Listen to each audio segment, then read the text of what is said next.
This channel does not promote any violent, harmful, or illegal activities. All content provided by this channel is meant for an educational purpose only.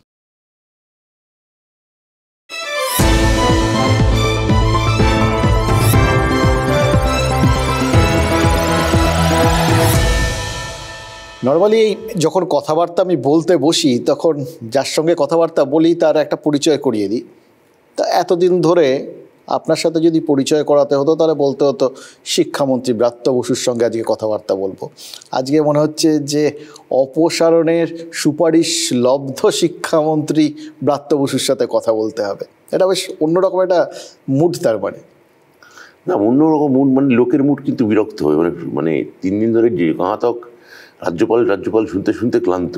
অপসারণের কথাটা বললাম আর কি। আর এই ভোটের বাজারে সত্যি কথা বলতে কি বোস এবং বসু এই জুটি যে পরিমাণ লাইমলাইট কেড়ে নিয়েছেন, মানে এই প্রার্থী হোক, মুখ্যমন্ত্রী হোক, প্রধানমন্ত্রী হোক, সবার বাজারে আপনার তো ওই অন্য রাজ্যপালের সুপারিশ লাগবে না, অন্য কারোরই মনে হতে পারে যে আপনাকে সরিয়ে দেওয়া দরকার। মমতা বন্দ্যোপাধ্যায়ের মনে হলো এত লাইমলাইট, আমাদের সব লাইমলাইট চলে যাচ্ছে। না, এটা মমতাদি এরকম মনে হবে না, সেটা আমার মনে হয় না মুখ্যমন্ত্রী এরকম মনে হবে।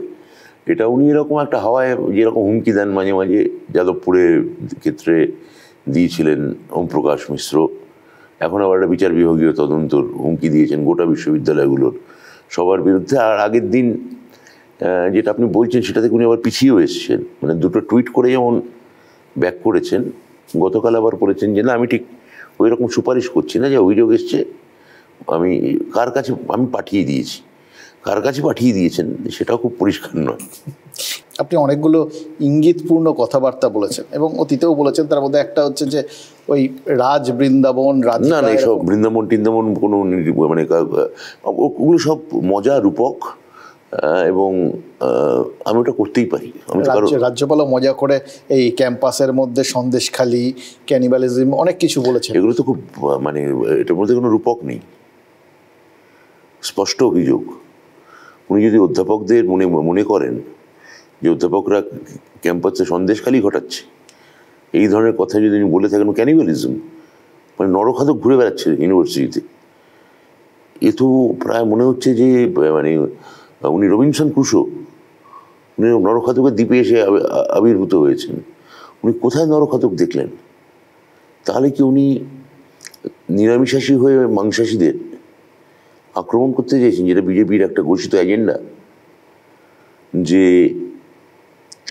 কেউ নিরামিষ খেতেই পারে না, আমি কোনো আপত্তি জানাবো না।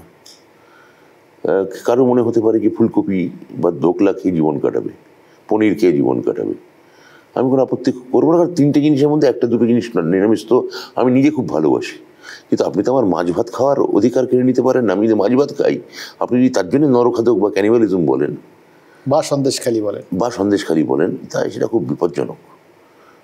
অধ্যাপকদের, সমস্ত বিশ্ববিদ্যালয় অধ্যাপকদের প্রতিবাদ করা উচিত। মানে সন্দেশখালিটাকে আপনি একটা বাস্তব বলে মানছেন? আপনার পার্টি তো সাজানো ঘটনা বলেছিল, ওখানে তো কিছু হয়। সাজানো ঘটনা আমি একবারও বলিনি।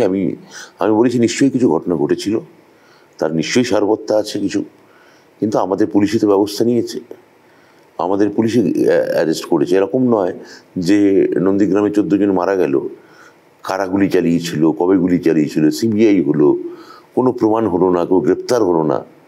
সেটা কিন্তু সন্দেশখালিতে হয়নি। সন্দেশখালিতে স্পেসিফিক অভিযোগ ছিল, যাদের বিরুদ্ধে অভিযোগ ছিল তারা প্রায় প্রত্যেকে অ্যারেস্ট হয়েছে। যখন ইডি এবং কেন্দ্রীয় বাহিনী গিয়ে মারধর খেয়ে পালিয়ে আসার পর চারপাশে যখন ওখানকার মা বোনেরা সবাই যখন রাস্তায় নামলেন, তারপর কিন্তু এই গোটা ব্যাপারটা হচ্ছে। ততদিন পর্যন্ত সিবিআই গেল, ওখানে তদন্ত হলো, সঙ্গে 500 চ্যানেল গেল, 1000 পোর্টাল গেল, জায়গাটা মানে যাকে বলে ভালো করে ঘি মশলা ঢালা হলো। তারপর পুলিশ মনে করলো যে এবার ব্যবস্থা নেওয়া উচিত। পুলিশের কাছে কমপ্লেন নিলে তো পুলিশ ব্যবস্থা নেবেই। তার আগে অবধি কোনো কমপ্লেন ছিল না।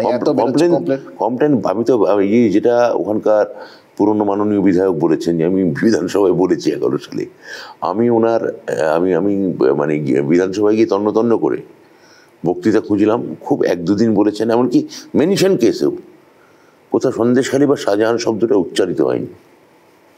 ঠিক এখন মনে হচ্ছে যে আগে অভিযোগ থাকা উচিত ছিল, এখনো নিশ্চয়ই আপনাদের মনে হচ্ছে সেটা। তো কেউ যে ঘটনা ঘটায় অভিযোগ করবে না কেন? এটা মানবেন তো যে একটা সময় ছিল যখন গোটা ভারতে রাজনৈতিক ক্ষেত্রে বিভিন্ন নির্বাচনের সময় বিভিন্ন দুর্নীতি হচ্ছে, ইস্যু হতো, সে 2G কেলেঙ্কারির থেকে শুরু করে বফর্স কেলেঙ্কারি একের পর এক। সেই সময় পশ্চিমবঙ্গ নিয়ে আলাদা করে দুর্নীতির কথা কেউ বলতো না, অন্যান্য অভিযোগগুলো প্রচুর ছিল, দুর্নীতি ছিল না। এখন গোটা ভারতের এই নির্বাচনটা ওই একটা বেঙ্গল ল্যাম্প উঠেছিল, সেটা নিয়েও বিরাট কিছু হয় কেন? আমাদের এই যে রশিদ খান যে বিস্ফোরণে বাড়ি ভেঙে পড়লো, তারপর 60টা কেলেঙ্কারি, সেটাও খুব বেশি কিছু এগোয়নি। আপনারাও তো এতদিন ক্ষমতায় ছিলেন, সেটা নিয়ে নাড়াচাড়া করেননি।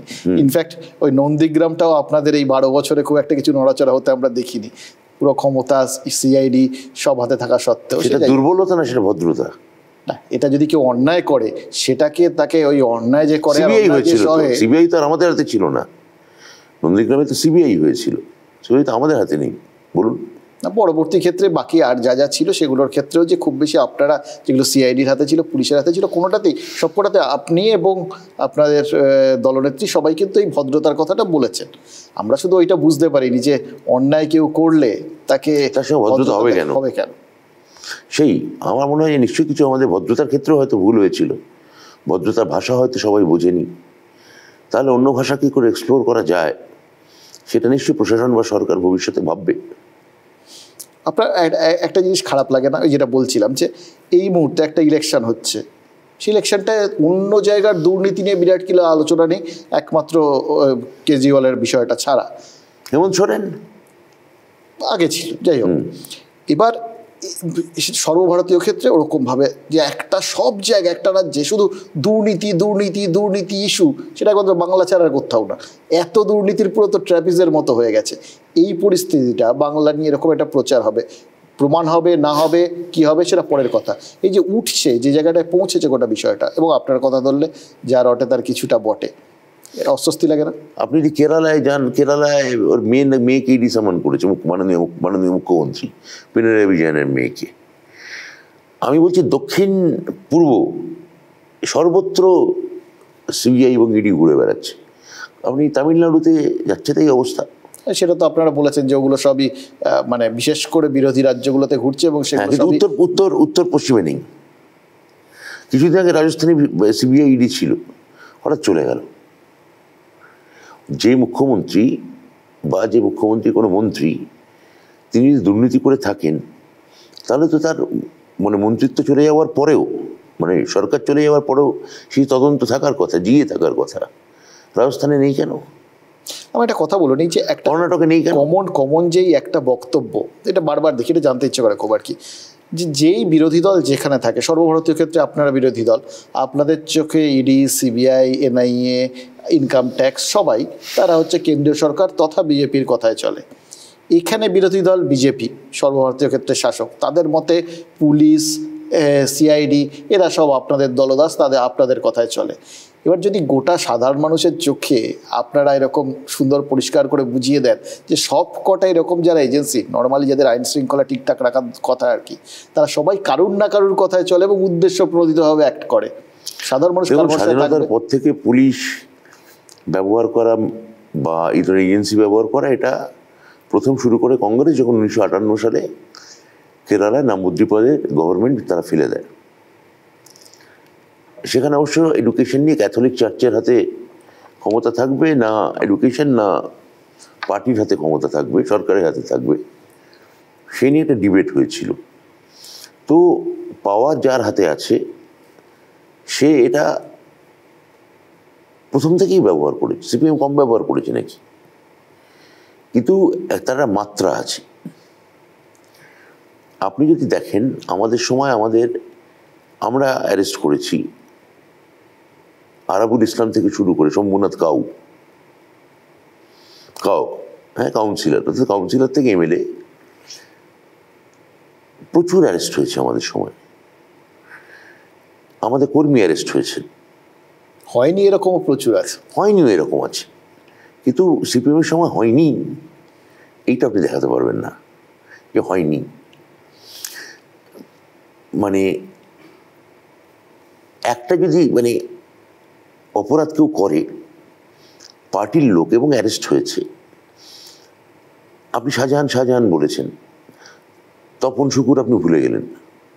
আমি এরকম অনেক নাম বলতে পারি যারা সম্পদ ছিল পার্টি। না এইগুলো ছিল বলেই তো লোকে আপনাদের নিয়ে এসেছিল, এবং 12 বছর অলরেডি হয়ে গেছে, মানে লোকে এক্সপেক্ট তাহলে লোকে এখনো মনে করছে যে বিরোধীরা যাই বলুক, ভরসাটা আমরা মমতা ব্যানার্জিকেই করব। তাহলে আমাদের অ্যারেস্টের সংখ্যা আরও বাড়াতে হবে আপনি বলছেন। নিশ্চয়ই আমরা ভাববো ভবিষ্যতে। আমি একটা জিনিস কিছুতেই বুঝতে পারি না, এটা খুব আশ্চর্য লাগে। আপনারা প্রশাসনে আছেন, নিশ্চয়ই ব্যাপারটা আপনাদের একটা ধারণা রয়েছে আর কি, একটু দিতে পারবেন যে ধরুন পুলিশ প্রশাসন আপনারা কঠোরভাবে আপনারা ব্যবহার করছেন, খানিকটা সৌজন্যর খাতিরে কিছু কিছু ক্ষেত্রে কম ব্যবহার করছেন। এই যখন অভিযোগ পেলেন তখন শাহজাহানদের বিরুদ্ধে ব্যবস্থা নিলেন, গ্রেফতার করেছেন, একদম পুলিশই করেছে, আপনারা যথেষ্ট গর্বিত সে ব্যাপারটায়। গর্বিত নই, ইটস ফ্যাক্ট, পুলিশ করেছে। কিন্তু পুলিশ, সেটা আপনাদের হয়তো অস্বস্তি হয়েছে, আবার পুলিশ কেন ওকে অ্যারেস্ট করতে গেল, সিবিআইডি তো করতে পারত। ভরসা পেয়েছি পুলিশ কাজ করেছে, অ্যাটলিস্ট একটা সময় করেছে আর কি। তো সেই জায়গাটায় এটা সব কিছুরই তো একটা সলতে পাকানোর পর্ব থাকে। এই যতক্ষণ না কেউ কমপ্লেন করবে, আপনাদের সময় এটা খুব অদ্ভুতভাবে দেখছি আপনারা এই যে আপনি বলছেন তারা কমপ্লেন ছাড়া পুলিশ ঘরে ঢুকে পড়বে, অ্যারেস্ট করবে, এবং তখন আপনারা বলবেন। যদি ভয়ের পরিবেশ তৈরি হয়ে থাকে যেখানে লোকে কমপ্লেন করতে ভয় পাচ্ছে, এইরকম একটা পরিস্থিতি তৈরি হলে সেটা সরকারের কাছে অপরাধ বলে বোধ হয় কি। অ্যারেস্ট করলে হচ্ছে, মানে যদি অ্যারেস্ট করেন তাহলে বলছে এতদিন অ্যারেস্ট করেননি কেন। না, এটা আপনার অন্য জায়গায় ভুল হয়ে গেছে। সেটা হচ্ছে যে দেখুন শাহজাহানের ক্ষেত্রে আপনারা জানতেন না, যেহেতু লোকে অ্যারেস্ট করে মানে কমপ্লেন করেনি, তাই জন্য আপনারা জানতেন না। পার্থ চট্টোপাধ্যায়ের ক্ষেত্রে না, শিবু হাজরা কি আর উত্তম সর্দার, এবার কেউ বলেনি বলে এতদিন ধরে তারা অত্যাচার করেছে লোকজন। মানে সাধারণ করে মা বোনেরা কখন বেরোয়, যখন একটা সহ্যের সীমার বাইরে চলে যায়। তারা বেরিয়েছেন মানে একটা দীর্ঘদিন সলতে পাকানোর পর্ব ছিল, সেটা সরকার জানতে পারেনি যে কোনো কারণেই হোক। ঠিক যেরকম ভাবে পার্থ চট্টোপাধ্যায় এত কিছু কাণ্ড কারখানা করেছিলেন বলে আমার মনে হয় না শুধু সবাই অভিযোগ জানাতে বেরিয়েছেন। ওই যে আমি বললাম 200 টিভি ও 500 পোর্টাল গেলে মানুষ একটা বল ভরসা হয়, মানুষ আশ্বস্ত হয়, মানুষের মনে হয় যে আজকে আমি যদি টিভিতে দুটো কথা বলি সন্ধ্যেবেলা তাহলে দেখাবে, তারা আর যদি সরকার বিরোধী যদি কথা বলি, ভয় পায়। মিডিয়া যদি ন্যারেটিভ সেটেল করে দেয় এবং সেই সুরে যদি কথা বলতে পারি, আমরা তো আরো বেশি করে দেখাবো। না, এবার তারা বলেছিলেন যে মুখটা দেখাতে চাইছি না এই জন্যে, মানে যেটা মেন টিভি ক্যামেরার ক্ষেত্রে থাকে যে মুখ দেখাবো, তারা ওখানে মুখ দেখাতে চাইছিলেন না এই জন্য যে মুখটা যদি দেখা যায় রাত্রিবেলা কেউ বা কারা এসে আবার বাড়ি ভাঙচুর করে হয়তো মেরে ধরে খাল ধারে ফেলে দিয়ে যাবে, এটাও হতে পারে আর কি।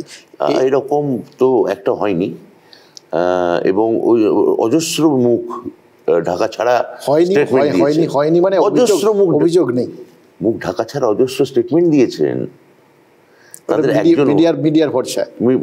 ওই তো যারা বেরিয়েছেন, এত মিডিয়া এসছে, মিডিয়া বলছে বলো সরকারের নামে বলো, আর কবে সময় পাবে, আজ সন্ধ্যে বলো, কাল দুপুরে বলো, পরশু সকালে বলো, তারপর এখন আর মিডিয়া যাচ্ছে না। মানে পার্থ চট্টোপাধ্যায়ের সময় মিডিয়াটা আগে একটু অ্যাক্টিভেট হওয়া উচিত ছিল, তাহলে আপনাদের অস্বস্তি একটু কমতো।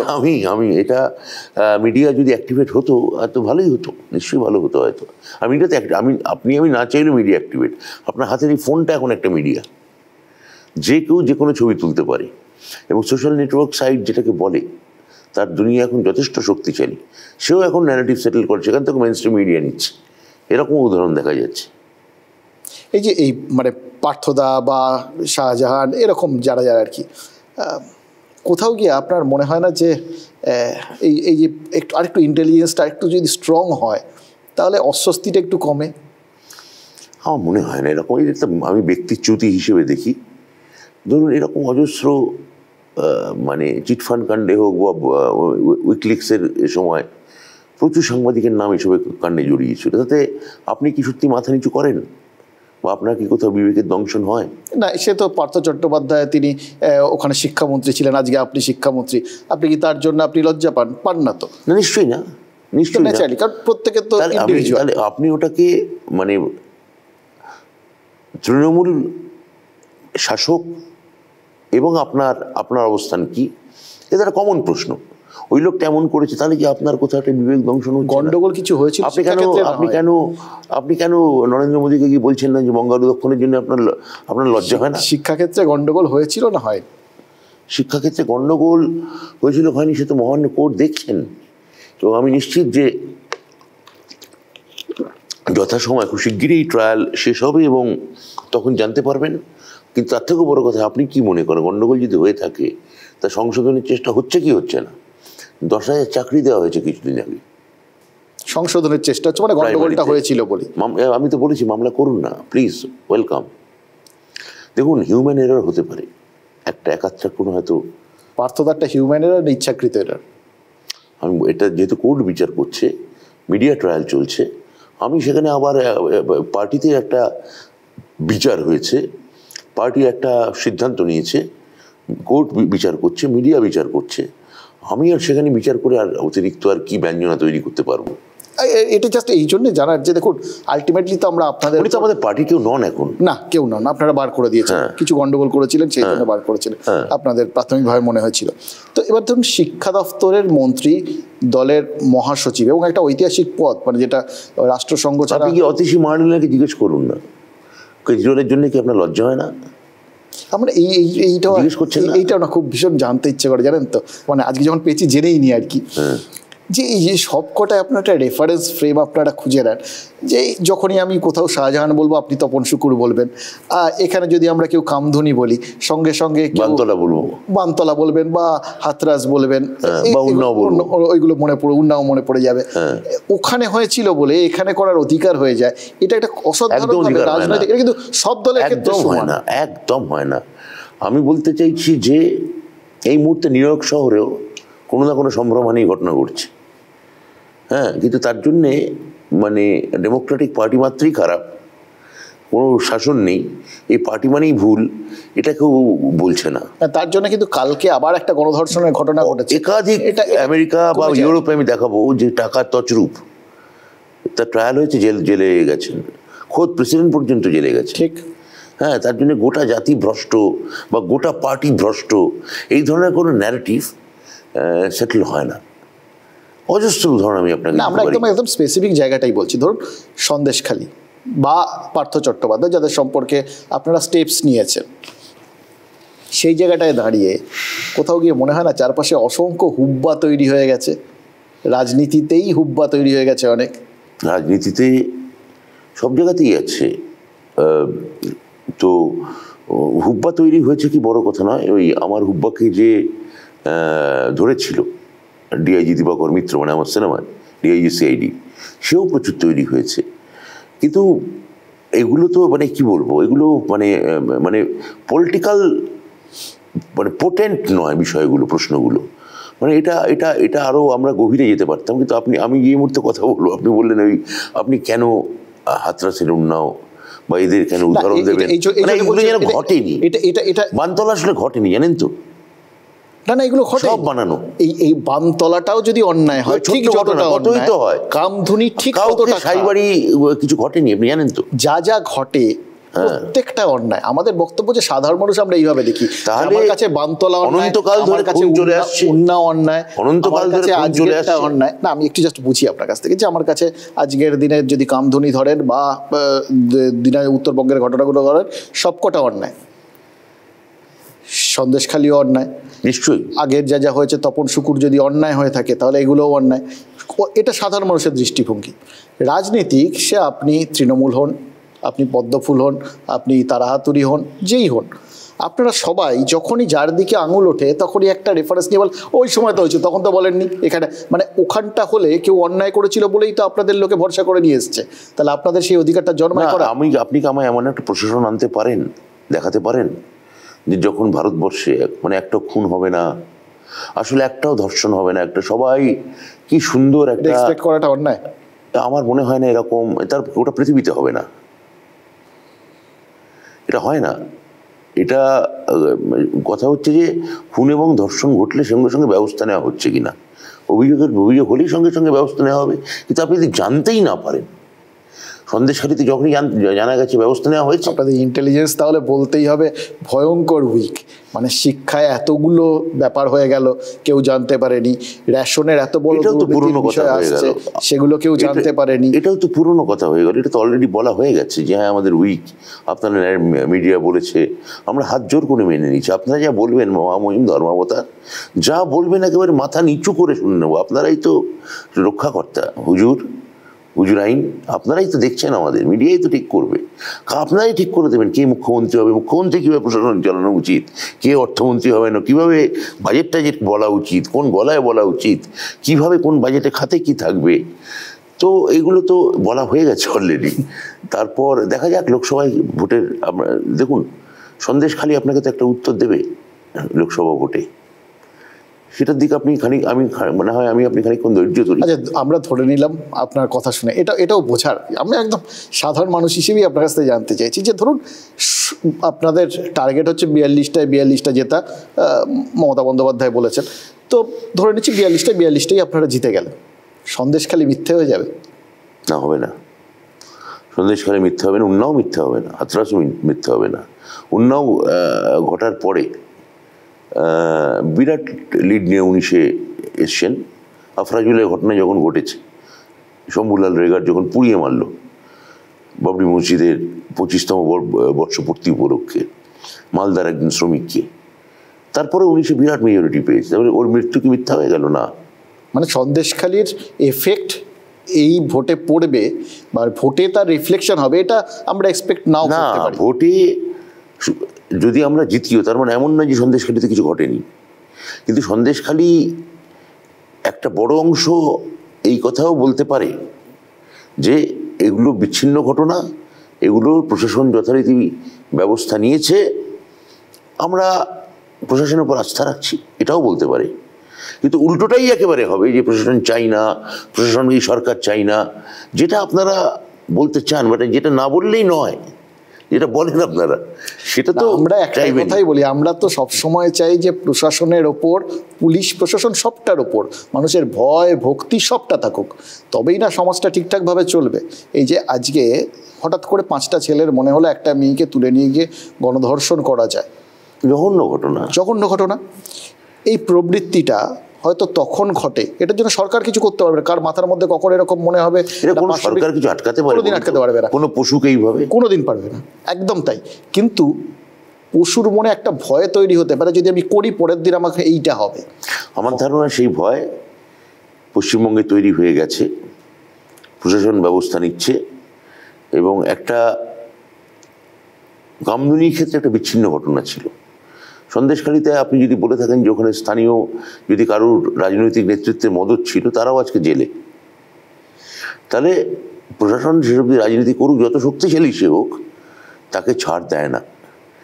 এটা আগামী দিনে যেসব নর্থ বেঙ্গলে যখন পর এরকম ঘটনা ঘটেছিল, তখন কিন্তু আমরা বেশ কিছু খানিকটা সংবেদনহীন মন্তব্যই দেখেছি রাজনৈতিক নেতা নেত্রী, ইভিন আপনার দলনেত্রীর থেকেও।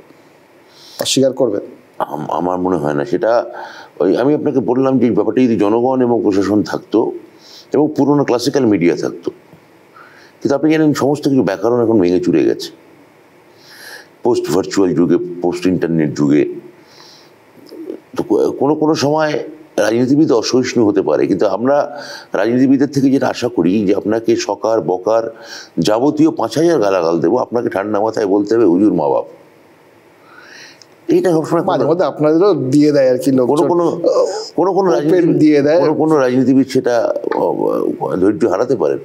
সে সময় আপনি সেই অসহিষ্ণুতাকে তুলে আপনি আন্ডারলাইন করতেই পারেন, আপনারও সে রাইট আছে। আর কি বলতে পারি এখানে? আপনার কাছে এইগুলো জিজ্ঞেস করার একটাই কারণ, মানে আপনার ভেতরে একটা প্রতিবাদী সত্তা সবসময় থাকে, এটা আমরা দেখেছি, এবং সেটা আপনার নিজের যে ফিল্ডটা, নাটকের মধ্যে দিয়ে, আপনার সিনেমার মধ্যে দিয়েও, হুব্বার মধ্যেও একটা বার্তা আছে। এই যে চারপাশে যা যা ঘটছে, যে তার কিছু আপনি ন্যাচারালি পার্টির এই মুহূর্তে মন্ত্রী, আপনি তো ওরকমভাবে ওপেন সমালোচনা যেতে পারবেন, এটা দায়িত্ব রয়েছে আপনার।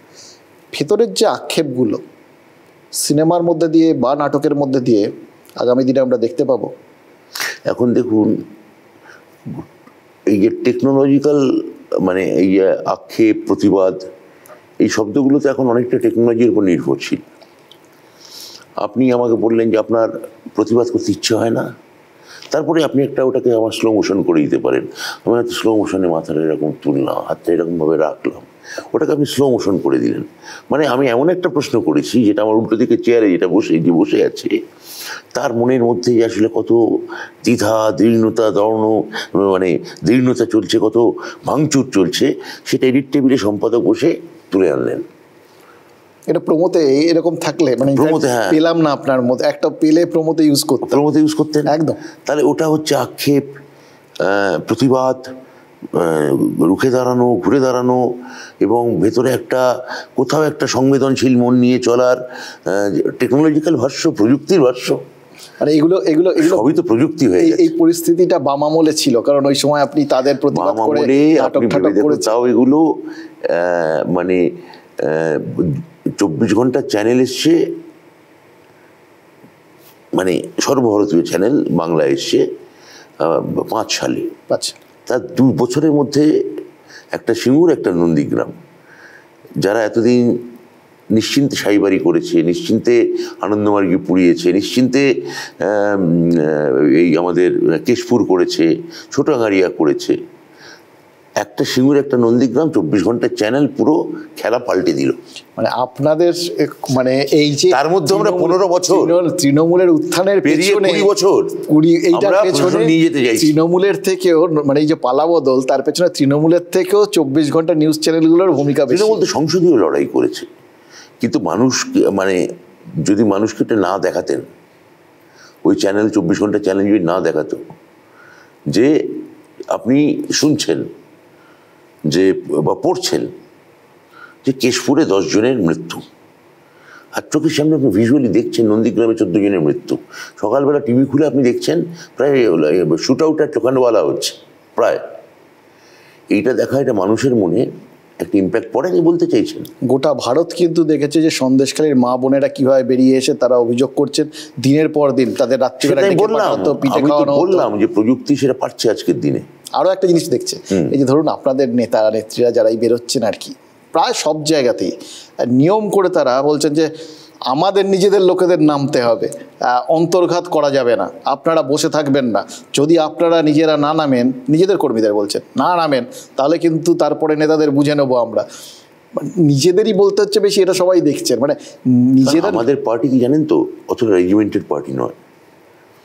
এখন আপনি যেগুলো যে কোডগুলো করছেন যদি ভালো করে খেয়াল করে দেখেন, এগুলো কিছু বাছাই কোড, মানে কিছু বড় মুখ যাদের রেগুলার বেসিসে দেখা যায়, শোনা যায়, পদ আছে, প্রত্যেকটা হচ্ছে আমাদের কর্মী সভা।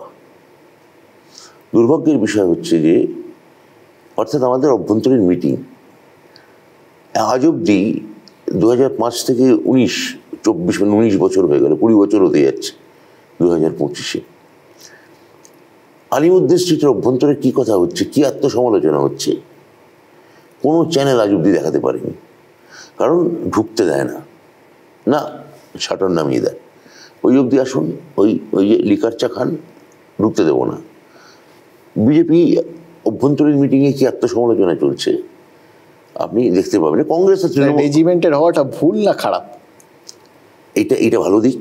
আমরা পার্টিতে আলোচনা করব নিশ্চয়ই যে কর্মী সভার ক্ষেত্রে মিডিয়া নিয়ে কর্মী সভা সামনে রেখে আত্মসমালোচনা করবেন না, সেটা তার অন্য ব্যাখ্যা হতে পারে, অন্য তার বিশ্লেষণ হতে পারে। সেটাও হতে পারে যে এখন টেকনোলজি এরকম হচ্ছে, বললেন মোবাইল টোবাইল এরকম হয়ে গেছে, কারণ প্রচুর এত ভিডিও ভাইরাল হয়, আমাদের গিয়ে আর তুলতে হয় না, আমরাই তো পাঠিয়ে দেয়, আপনারা পেয়ে যাই, পাঠিয়ে দেয়। কেউ কোনো একটা ভুল কথা বললে আপনারই পার্টির কোনো কর্মী হয়তো তাকে সেটা হোয়াটসঅ্যাপ করে দিল, সেটাও হয়। কিন্তু চেষ্টা রাখা উচিত, সেইভাবে তো কর্মী সভা হতে পারে না। কোনো আত্মসমালোচনার কথা যদি হবে তার শাটার নামানোই উচিত, যেটা বাইরের পৃথিবীর জন্য নয়, এটা আমাদের অভ্যন্তরীণ ঘরোয়া কথাবার্তা। আবার অনেকে আমাদের পার্টিরও কেউ থাকতে পারেন, অনেক পার্টি কেউ থাকতে পারে, এটাই তো আপনাদের স্টাইল। মানে ধরুন মমতা বন্দ্যোপাধ্যায় তো ওপেন সভায় বলেছেন যে কাটমানি ফেরত দিন, যে নিয়েছেন, ওপেন বলেছেন, সেটা মুখ্যমন্ত্রী বলতে পারেন, মুখ্যমন্ত্রী বলেছেন, মানে তার মানে কাটমানি নেওয়ার ক্ষেত্রে তার মনে হয়েছিল ঠিক, যেটা অভিষেক বন্দ্যোপাধ্যায় কালকে না পরশু বললেন যে এই যে যারা অন্তর্দ্বন্দ্বের জন্য মাল দেয়, যে আপনাদের এখানটায় আমাদের সবকটা জায়গায় পঞ্চায়েত সমিতিতে সব জায়গায় তৃণমূল রয়েছে, কিন্তু লোকসভার 2টো আসনই বা সবকটা লোকসভায় গিয়ে লিড পেয়ে যাচ্ছে বিরোধীরা। এটা কি করে হলো? এই অন্তর্দ্বন্দ্বটা বরদাস্ত করব না। মানে অন্তর্দ্বন্দ্বটা আপনাদের কি এই ইলেকশনে সবথেকে কোনো বড় একটা স্থানে সমস্যা? কোনো একটা লোকাল জায়গায় থাকতে পারে সেটা। যে কথাটা উনি মালদায় বলেছেন, খেয়াল করে দেখবেন সেটা উনি হয়তো কুচবিহারে বলছেন না, আবার কুচবিহারে যে কথাটা বলছেন সেটা হয়তো মেদিনীপুরে গিয়ে বলছেন না, মেদিনীপুরে যে কথাটা বলছেন সেটা ডায়মন্ড হারবারে বলছেন না। এই অন্তর্দ্বন্দ্ব কথাটা মোটামুটি কমন। মানে ধরুন শতাব্দী রায় বেরিয়ে বলেছিলেন যে একদম ওপেন প্রেস কনফারেন্সে যে এইটা আমাদের সিলেবাসেই রয়েছে হচ্ছে অন্তর্দ্বন্দ্ব বিষয়টা। আপনি এই চ্যানেল থেকে বেরোন, বেরিয়ে সামনে এখানে যান, এখানে যে 10টা যে বহুতল আছে, 10টা দুর্গা পুজো হবে এবার সেপ্টেম্বর মাসে, তার 10টা কমিটি, প্রত্যেক গ্রুপের সঙ্গে প্রত্যেক গ্রুপের অন্তর্দ্বন্দ্ব, কারা বাজেট করবে, কারা খিচুড়ির ভোগ দেবে, কারা বিসর্জনের নিকুতি এবং গুজিয়া বানাবে। তো এটা সত্যিই তো আমাদের একটা বৈশিষ্ট্য যে আমাদের গ্রুপ আছে, গোষ্ঠী মন দিয়ে আমরা প্রভাবিত হই। এবং এটা কোনো রাজনৈতিক দলের সিনড্রোম না, এটা পুজো কমিটি থেকে ক্লাব সব জায়গাতেই আছে। এবং তাতে ওইখানে পুজোতে কতটা ব্যাহত হয় জানি না, মানে অ্যাটলিস্ট একটা আবাসনের পুজোয় খানিকটা ব্যাঘাত ঘটলে সেখানকার কিছু মুষ্টিমেয় লোকের কিছু সমস্যা না, হতে পারে। আমার ধারণা অভিষেক যেটা বলতে চেয়েছেন যে যেখানে সর্বত্র মমতা বন্দ্যোপাধ্যায়ের উন্নয়নের প্রভাব গিয়ে পড়ছে, সরকার মানুষ যেখানে রেসপন্ড করছে, সেখানে যদি আমাদের পার্টি নামক কতগুলি অন্তর্দ্বন্দ্ব যদি থাকে এবং সেখানে তারা বাফার জোন হয়ে দাঁড়ায়, সেইটা বন্ধ করার কথা সম্ভবত উনি বলতে চেয়েছেন এবং আমার ধারণা সে ঠিকই করেছেন।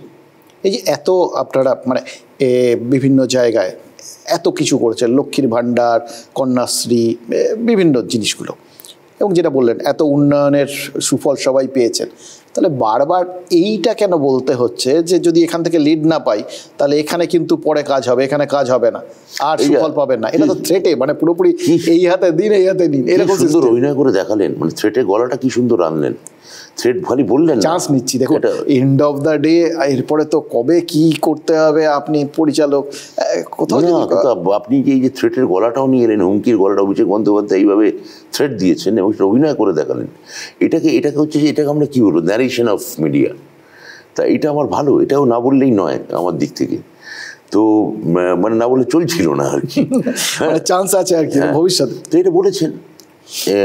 তো আমার মনে হয় যে মালদা জেলায় এই ধরনের গ্রুপ এটা প্রথম অভিষেক বন্দ্যোপাধ্যায় বলছেন না, দুজন মন্ত্রীকে দাঁড় করিয়ে মাননীয় মুখ্যমন্ত্রী আগে বলেছেন, হ্যাঁ, তারপরে এবার বিধানসভায় আমাদের মালদায় খুবই ভালো রেজাল্ট হয়েছে, কতগুলো প্রিকশনারি মেজারমেন্টের কথা অভিষেক বন্দ্যোপাধ্যায় বলেছেন, সেগুলো ঘরের মধ্যে অভ্যন্তরে বলেছেন। সেটাকে আপনারা মানে অন্তর্দ্বন্দ্ব আপনাদের কি ভাবাচ্ছে? এবার একটু অন্যভাবে যদি জিজ্ঞেস করি, খুব সোজাসুজিভাবে, অন্তর্দ্বন্দ্ব এবারে ইলেকশনে আপনাদের মানে শত্রু কে, নিজেরা না বিপক্ষ? আমার দমদমে তো কোনো অন্তর্দ্বন্দ্ব নেই, যেখানে আমি আমার ভোট করছি, আমি আমার প্রার্থীর হয়ে জানপ্রাণ লড়িয়ে ভোট করছি।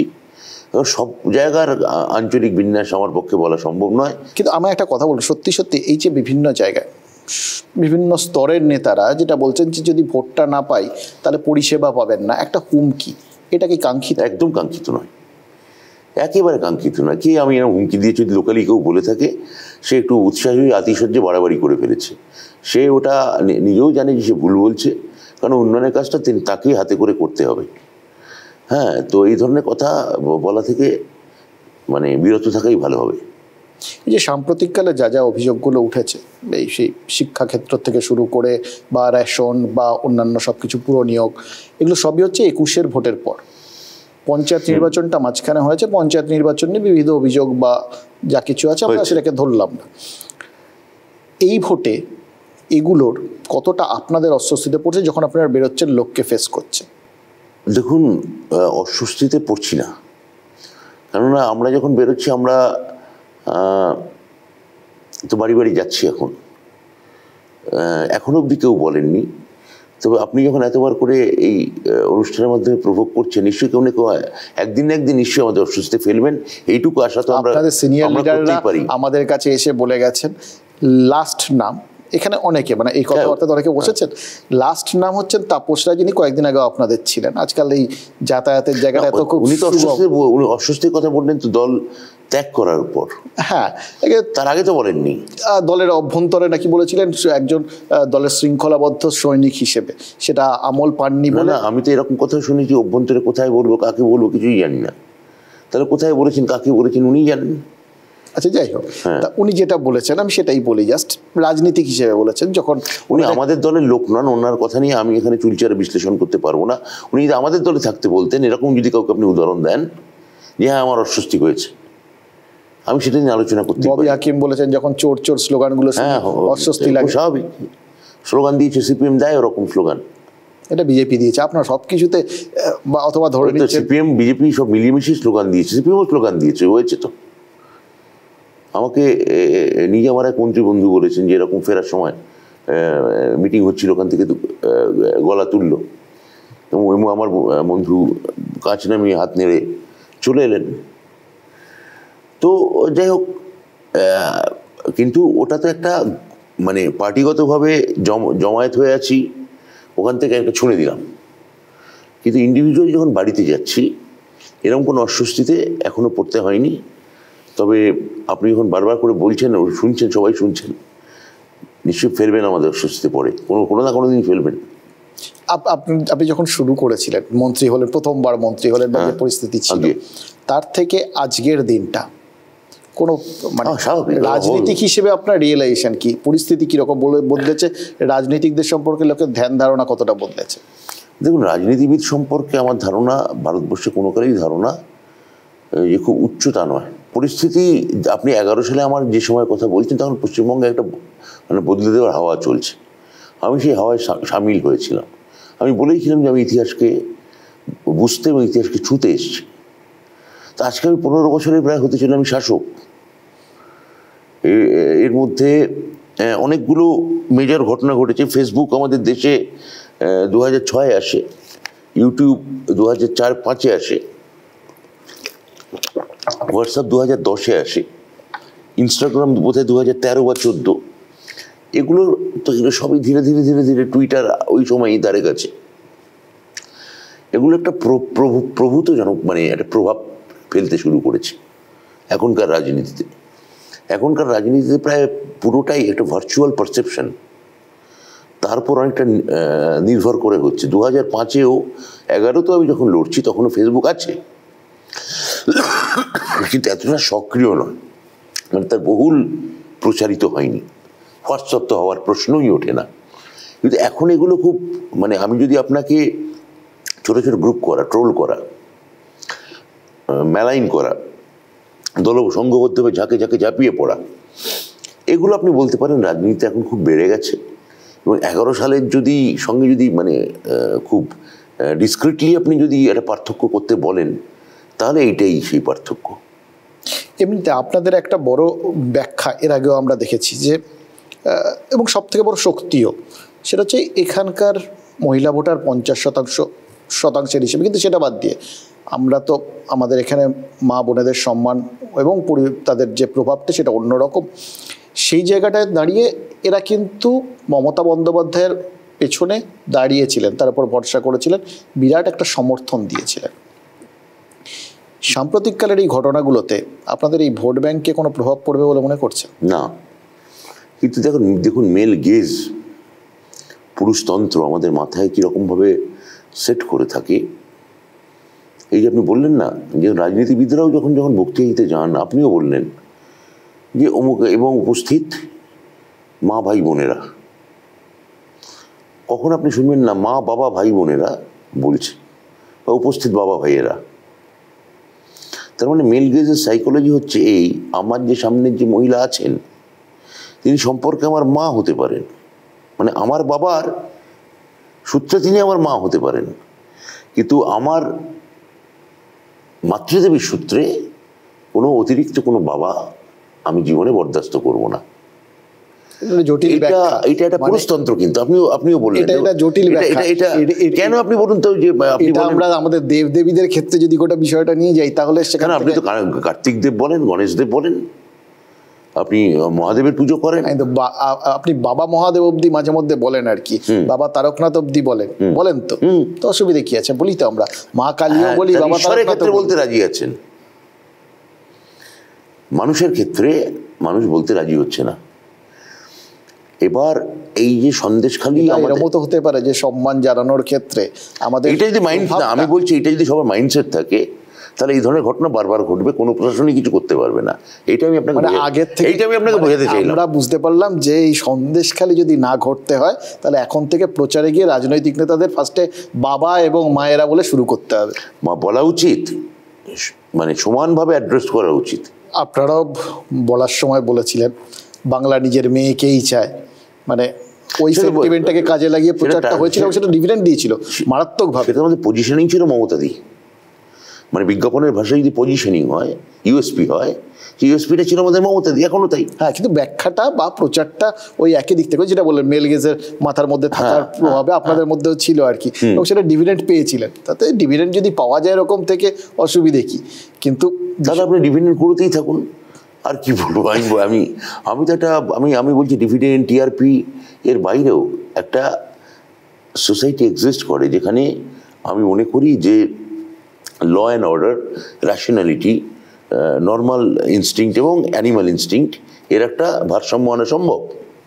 আমি সেই দিকে আপনাকে একটু দৃষ্টি আকর্ষণ করতে চাইছিলাম, কারণ আমার মনে হচ্ছিল এটাও না বললেই নয়। এবার আপনি আরেকটা কথা বলুন, এটাও না বললেই নয়, যে এর আগে অবধি এই লোকসভা ইলেকশনটা, আগে লোকসভা ইলেকশনটা এবং পরবর্তী ক্ষেত্রে 2021-এ যখন বিজেপির বাইরের থেকে সব নেতারা এসছেন, আপনারা বহিরাগত তত্ত্বটা তুলেছেন এবং বলেছেন বাইরের থেকে এসে এখানকার কি বুঝবে তারা এসে এখানে বলে যাবে। এবং সদ্য এই দুদিন আগেও মুখ্যমন্ত্রী বলেছেন যে প্রধানমন্ত্রী এসে যখন বলেছেন গ্যারান্টি দিচ্ছি আমি, এটা মোদির গ্যারান্টি, বলছে এখানকার বাংলা সেন্টিমেন্ট কী জানে যে এখানটা দিয়ে গ্যারান্টি দিচ্ছে। সেই আপনারাই কীর্তি আজাদ এবং ইউসুফ পাঠানকে তুলে নিয়ে এলেন গোটা বাংলা। শত্রুঘ্ন সিনহা বহিরাগত না, এখানে আমার খুব পরিষ্কার একটা আমার বক্তব্য আছে আমাদের, সেটা হচ্ছে যে আমরা অতটা প্যারোকিয়াল নই। আমার চেয়ারম্যান আমাদের জেলায় অন্তত আমি 6 জনকে দেখাতে পারবো যারা জন্মসূত্রে এখানে আছেন কিন্তু অবাঙালি। এরা বহিরাগত হতে পারেন, এই ইউসুফ পাঠান, শত্রুঘ্ন সিনহা বা কীর্তি আজাদ ভারতীয় তো বটেই, সবাই আমরা ভারতীয়। যদি এনআরসি সিএ হওয়ার পর গুজরাটে তো কোনোদিন এনআরসি সিএ হবে না, ওরা বাংলাই টার্গেট করে করবে। তো যাই হোক, আর পাঞ্জাবে করবে বোধহয়, মানে যে একটা ভাগ হয়েছিল। কথা হচ্ছে যে এখানে যারা বাঙালির প্রার্থী আছেন, আমি বলছি তো তারাও বহিরাগত বিজেপির। কেন? তার মাথার রিমোটটা তো দিল্লি থেকে নিয়ন্ত্রণ হচ্ছে। কীর্তি আজাদ লড়তে পারেন এখানে এসে, কৈলাস বিজয়বর্গীয় লড়তে পারেন। বিজয়বর্গীর মাথার রিমোটটা হচ্ছে নরেন্দ্র মোদীর হাতে, আর কীর্তি আজাদের রিমোটটা হচ্ছে কালীঘাটে। বহিরাগত কি করে হবে বলুন? সদ্য আমার মেয়ে আইসিএসসি দিল, তো বায়োলজি পড়তো রাত্রিবেলা জোরে জোরে, তা মনে পড়ে যাচ্ছিল শুনতে শুনতে ছোটোবেলা আমরা যখন পড়েছিলাম তখনকার কথা। সেল মেমব্রেন যেটা থাকে তার একটা ধর্ম আছে, বলে সিলেক্টিভ পারমিয়েবিলিটি। কিছু জিনিসকে ঢুকতে দেয় আত্মীকরণ করে, আর কিছু জিনিসকে রিজেক্ট করে। আর এটার আমি যদি আমাকে কোনো একটা বহিরাগত দর্শন এসে বলে, কীর্তি আজাদ এসে বলছে না নিজে হিন্দিভাষী হয়েও যে আপনাকে হিন্দি বলতে হবে, কিন্তু বিজেপি নেতারা এসে বলছেন যে আমরা এক ভাষা, এক দেশ, এক ধর্ম চাই। শত্রুঘ্ন সিনহা এসে এখানে বলছেন না যে ভাই আপনাদের নিরামিষ খেতেই হবে, কিন্তু বিজেপির নেতারা, বাইরের নেতারা এসে বলছেন। বাংলায় সেরকম কেউ কিছু বলেছেন প্রচার খুব একটা আমরা শুনিনি। আরে আজকে বলছেন না বাংলায় মমতা ব্যানার্জি নামক ফ্যাক্টরটা আছে বলে। আপনি কি জানেন কলকাতা শহরের অনেক হাসপাতাল এই মুহূর্তে কঠিন কাজ না, মানে যখন এরকম কন্ট্রাডিকশনগুলো থাকে সেগুলোকে যখন আপনাদের ব্যাখ্যা করতে হয়, মানে নিজেদের পার্টির দিক থেকে ব্যাপারটা ঠিকঠাক। আপনি এটাকে ব্যাখ্যা বলে মনে করছেন, আমি তো আমার তো মনে হচ্ছে আমি ঠিক উচ্চারণ করছি। আপনি ওটাকে বিদ্রুপ করতে পারেন, আপনার অধিকার আছে, কিন্তু আমি তো এটাকে বিদ্রুপ হিসেবে গ্রহণ করবো না। এই যে সবাই টার্গেট ফিক্স করছে 42-এ 42, এ পাশ থেকেও 42-এ 42, মোটামুটি % ধরে নিয়ে সবাই মিলে এগোচ্ছেন আর কি। আপনাদের নিজেদের কোন জায়গাটায় কীরকম পরিমাণ সিট পেলে আপনারা মনে করবেন যে এটাই আপনাদের নৈতিক জয়? ওই রকম নৈতিক জয় ওইভাবে তো দেখুন আমরা ভাববো না, কারণ দেখুন নর্মাল জয়ের ক্ষেত্রটা আপনি যদি গতবারের হিসেব দেখেন, বিজেপি 18টা সিট পেয়েছিল, আমরা 22টা সিট পেয়েছিলাম। তবে আমরা তো বেশি পেয়েছিলাম, সংখ্যার বিচারে জিতেছেন, কিন্তু বিজেপি মনে করেছিল ওতে জয় হয়েছে। আমাদের নিজের এলাকাটা জেতাতে পারলেই, সেখানে কনসেন্ট্রেট করতে পারলেই আমার মনে হয় অর্ধেক কাজ সারা হয়ে যাবে। কেননা মানুষ মানে প্রবলভাবে মমতা ব্যানার্জির পক্ষেই আছে। এখন সেই জায়গাগুলো আঞ্চলিকভাবে সেগুলোকে কেটার করা, যা আপনি আমাদের দেখতে পাচ্ছেন। আমার এলাকায় চলুন, আমাদের ওয়ালিং থেকে শুরু করে সবই হয়ে গেছে। আর আপনি যদি বিরোধীদের দেখেন অবস্থা, আপনি গিয়েই সার্ভে করুন, দেখলেই বুঝতে পারবেন। সেই জন্যই আপনাদের প্রার্থী ওখানে নিশ্চিন্তে সুইমিং পুলে সুইমিং করছেন আর কি, মানে এরকম নিশ্চিন্তে কাউকে দেখা যায়। এবারে ওটা ভাইরাল হয়ে গেছে ওটা, মানে ইনফ্যাক্ট মানে আমি যে দুটো ভোট এর আগে ওনার সঙ্গে করেছি 14 এবং 19, ওই দুটো ভোটেই উনি ওই সুইমিং পুলে নেমেছিলেন ট্রাঙ্ক কস্টিউম পরে আর কি। তো সে হতেই পারে, কি আছে, একজন এক রকম ভাবে প্রচার করবেন। না সে তো বটে, ভ্যারাইটিস এবার প্রচার দেখছি। এবার এই প্রচার জায়গাটাই হলে সবাই যে এবার বিভিন্নভাবে সাধারণ মানুষ সাজার চেষ্টা করছেন, মানে কেউ চা করছেন, কেউ এমনি সবাইকে রান্না করে খাওয়াচ্ছেন, পরিবেশন করে সাজার চেষ্টা না, এগুলো এটাই তো স্বাভাবিক। সাধারণ মানুষের সামনে আপনি কোনোদিন দেখেছেন চারপাশে ভিড় করিয়ে আপনার বাড়ির মা বোন আমাদের স্ত্রীরা কেউ এরকম ভিড় করিয়ে পাড়ার লোক জড়ো করে দেখো আমি রান্না করতে পারি বলে রান্না করছেন? মানে এগুলো একটু ক্লিশেড লাগে না? মানে রাজনীতিতে তো কিছু অন্যরকম হলে আমার লাগে না। আমাকে মানে আমি ওই প্রচারে গেলে আমার ভালোই লাগতো। আমি নিজে যেহেতু রান্না করতে পারি না, ফলে আমি যদি আপনি গিয়ে ফুটবল খেলতে শুরু করবেন কোথাও, আমি তো প্রচারে গিয়ে ফুটবল খেলেছি, মানে বলা আছে আমি শট মেরেছি, এসে গেছে পাঁচটা। হ্যাঁ, কিন্তু মানে ওই প্ল্যান করে গিয়ে একটুখানি প্রচারে ক্রিকেট খেলতে গেলে বা একটুখানি ফুটবল খেলতে গেলে না না না না না আমাকে হয়তো এরকম আরোপিত লাগে না, মানে এটা খুব স্বাভাবিক প্রশ্ন। এখন দরকার সবসময়, কিন্তু ওটা যে উনি করছেন তা না, ওর সঙ্গে যে কর্মীরা আছে তাদের একটা উৎসাহ ব্যাপার, যে সুবোধ একটু এটা আমাদের, আমরা এই সুইমিং পুলটা আপনার মনে আছে আপনার টাকায় 3 বছর আগে উদ্বোধন হয়েছিল, আপনি কি একবার জলে নামতে পারেন না? সৌগত, তোমরা যখন বলছো তাহলে নামি, বলে সৌগত জলে নেমে গেলেন। কেউ এরকম হয়তো ফুটবলে শট মারলো, কেউ হয়তো রান্না করলো। এটা অনেক সময় মানে হ্যাঁ আরোপিত খানিকটা, এটা ঠিকই বলেছেন। আবার অনেক সময় ওই আরোপণটা ভোটের সময় ভালোই লাগে। আমাদের ভাল লেগেছে, মানে যখন রচনা বন্দ্যোপাধ্যায় ধোঁয়া দেখে শিল্প বুঝেছেন তখন খুব ভাল লেগেছে, সিরিয়াসলি। এখন রচনা ধোঁয়া যদি দেখে থাকেন এবং শিল্প তো সত্যি যদি তিনি দেখে থাকেন, তো সেটা তো তার দেখা, এবং সেটাকে আমি অস্বীকার করতে পারি না। এখন কথা হচ্ছে হুগলির মানুষ তো সেটা একই সঙ্গে শুনছেন। আমরা হুগলি মানুষ বারবার বলেছেন যে রচনাকে ওদের একটাই কনফিউশন হচ্ছে, আর সমস্ত রচনার পক্ষে যাচ্ছে, যে গত 5 বছর সাংসদকে দেখা যায়নি, এবার দেখা যাবে কিনা। তো রচনা সে ব্যাপারে রচনাই উত্তর দিতে পারবেন। এবার এই যে বামভোট রামের কথাটা বললেন, এবার আপনারা কি মনে করছেন যে এবারও বামভোট রামে যাবে না সম্ভাবনা কম? না, গতবার যেটা হলো বামভোট রামে যেতে কি শূন্য হয়ে গেল, কিন্তু বিজেপির উত্থান করবে, বিজেপির উত্থান হলো। এতখানি কালিদাস হতে যদি চায়, যে সকলে মানে নিজেকে বিলীন করে অন্যকে এইরকম নম্বর দধিচির মতো অস্থি দান করে দেবেন, এটা যদি বামপন্থীদের স্ট্র্যাটেজি হয়ে থাকে, তো সেটা আমার ধারণা যে আমার এলাকায় তো অন্তত মানে যা আমি বুঝতে পারছি, বাম ভোট বামেই থাকবে, রামের ভোটও রামেই থাকবে। সেটা আপনারা ডেফিনেটলি চাইবেন, কারণ ওই ভাগাভাগিটা হলে আপনাদের পরিস্থিতিটা অনেক ডেফিনেটলি। ওরা তো বলছেন ওরা জিততে আসছে, যদি ওরা জিততে আসেন তাহলে তো ওরা চাইবেন তৃণমূল ভোটে ভাগ বসাতে। তো সেটাই ভাগ বসান, সেটাই চেষ্টা করুন, নিজেদের ভোটটা ধরে রাখুন আর তৃণমূলের ভোটে ভাগ বসান। এবার এমনি বিজেপির যখন নেতারা আসেন, আমি কথা বলে দেখেছি, যারা আগমার্কা নেতা আর কি, ঠিক এপাশ ওপাশ থেকে মাঝে মধ্যে যারা জায়গা চেঞ্জ করেন, তাদের কথা বলছি না, কারণ তাদের ইডিওলজিটা চেঞ্জ হতে থাকে প্রতি মুহূর্তে।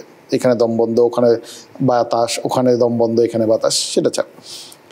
তারা কিন্তু কোথাও গিয়ে তৃণমূলের থেকেও আমি দেখেছি তাদের কাছে বড় শত্রু হচ্ছে বামেরা, কারণ হয়তো একটা রেজিমেন্টেড পার্টি, আপনি যেটা বললেন ওটাও রেজিমেন্টেড পার্টি, তাদের মনে হয় ওগুলো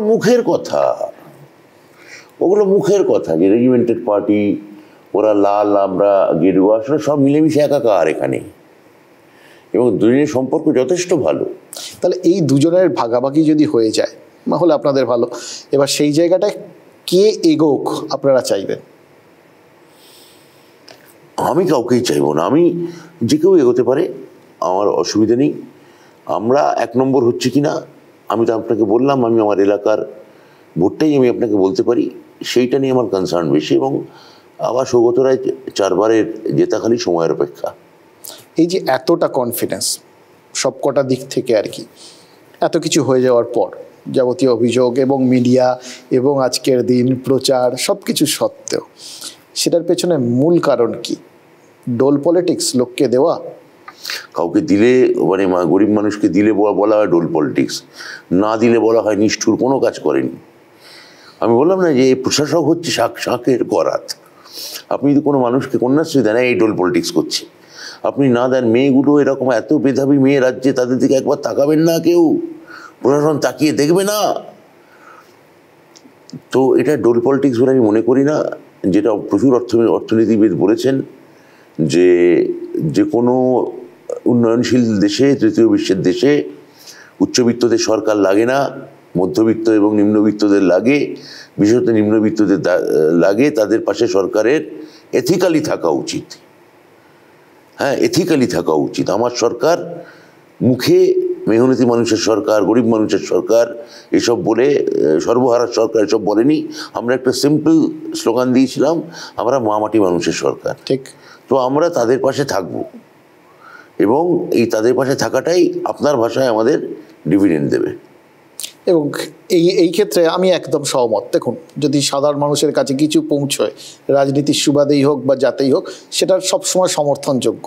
তাহলে কি এরকম ভোটটা হওয়া উচিত? মানে ধরুন এখন একটা ওই যেরকম বলি লাগায় না, বিডিং হয়, সেরকম যে আপনারা বললেন আমরা জিতে এলে লক্ষ্মীর ভাণ্ডার 500 ছিল, এবার যতই টানাটানি হোক ডিএ দেওয়া যাচ্ছে না, তা সত্ত্বেও আমরা 1000 টাকা করে দিচ্ছি।